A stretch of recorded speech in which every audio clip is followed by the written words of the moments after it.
लासा की और पाठ के अंतर्गत पिछले सप्ताह हमने इस यात्रा वृत्तांत में तिब्बत जाने के रास्ते के बारे में चर्चा की तथा वहाँ के समाज के बारे में, तिब्बती समाज के बारे में जाना।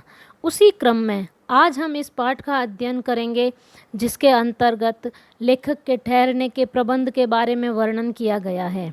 तो आइए शुरू करते हैं इसका आगे का भाग। परित्यक्त चीनी किले से जब हम चलने लगे तो एक आदमी राहदारी मांगने आया। राहदारी शब्द का अर्थ होता है यात्रा करने का कर। हमने वह दोनों चिटें उसे दे दी। दोनों चिटें जो है वह हमने शब्द संपदा में इनका अर्थ पढ़ा है। शायद उसी दिन हम थोंगला के पहले के आखिरी गांव में पहुंच गए। यहाँ भी सुमति के जान पहचान के आदमी थे। सुमति का जिक्र उससे पहले भी हुआ है। सुमति लेखक का मित्र था जिसके साथ वह तिब्बत की यात्रा करने निकला था और भिखमंगे रहते भी ठहरने के लिए अच्छी जगह मिली। यहाँ लेखक यह कहना चाहते हैं कि उस स्थान पर सुमति के जान पहचान के काफ़ी लोग थे जिसके कारण लेखक और सुमति भिखमंगे के वेश में थे, फिर भी उनको वहाँ ठहरने के लिए अच्छी जगह मिल गई। 5 साल बाद हम इसी रास्ते लौटे थे और भिखमंगे नहीं, एक भद्र यात्री, भद्र अर्थात सभ्य यात्री के वेश में घोड़ों पर सवार होकर आए थे। किंतु उस वक्त किसी ने हमें रहने के लिए जगह नहीं दी और हम गांव के एक सबसे गरीब झोंपड़े में ठहरे थे। बहुत कुछ लोगों की उस वक्त की मनोवृत्ति पर निर्भर है। मनोवृत्ति का अर्थ उनकी सोच। खासकर शाम के वक्त छंग पीकर बहुत कम होश हवास को दुरुस्त रखते हैं। छंग एक प्रकार का नशीला पेय पदार्थ होता है जिसको पीकर लोग होश हवास को दुरुस्त रखते हैं, मतलब ठीक ठाक उनका होश हवास जो है वो नहीं रह पाता है, जिसकी वजह से लोगों की ऐसी मनोवृत्ति होती है कि किसी को भी वो रहने के लिए जगह देना उचित नहीं समझते हैं। अब हमें सबसे विकट डांडा थोंगला पार करना था। सबसे विकट, सबसे जो कठिन रास्ता था उसको पार करना था। डांडे तिब्बत में सबसे खतरे की जगह हैं। अब वो खतरे की जगह क्यों है उसका आगे जिक्र है।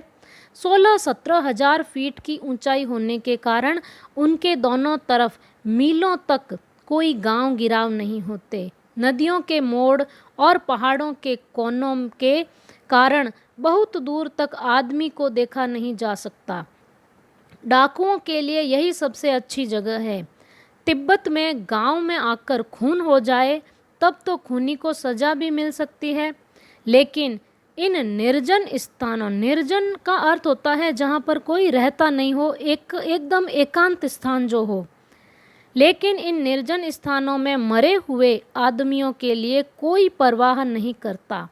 सरकार, खुफिया विभाग और पुलिस पर उतना खर्च नहीं करती और वहाँ गवाह भी तो कोई नहीं मिल सकता। डकैत पहले आदमी को मार डालते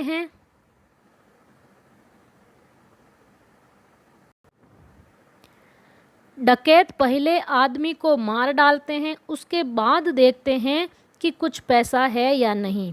हथियार का कानून न रहने के कारण यहाँ लाठी की तरह लोग पिस्तौल, बंदूक लिए फिरते हैं। कहने का अर्थ है कि वहाँ पर हथियार से संबंधित कोई कानून नहीं है, इसलिए कोई भी व्यक्ति किसी भी हथियार को अपने पास रख सकता है।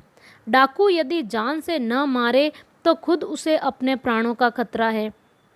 गांव में हमें मालूम हुआ कि पिछले ही साल थोंगला के पास खून हो गया। शायद खून की हम उतनी परवाह नहीं करते क्योंकि हम भिखमंगे थे। कहने का अर्थ यह है कि लेखक भिखमंगे के वेश में थे, इसलिए डाकू उनको नहीं मार सकते थे, क्योंकि डाकुओं को पता होता है कि भिखमंगों के पास में कुछ भी नहीं मिल सकता, इसलिए उनको खून की परवाह नहीं थी।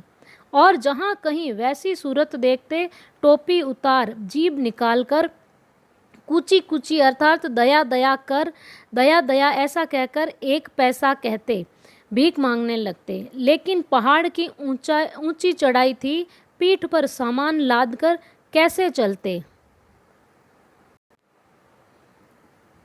और अगला पड़ाव 16-17 मील से कम नहीं था। मैंने सुमति से कहा कि यहाँ से लंकोर तक के लिए 2 घोड़े कर लो, सामान भी रख लेंगे और चढ़े चलेंगे।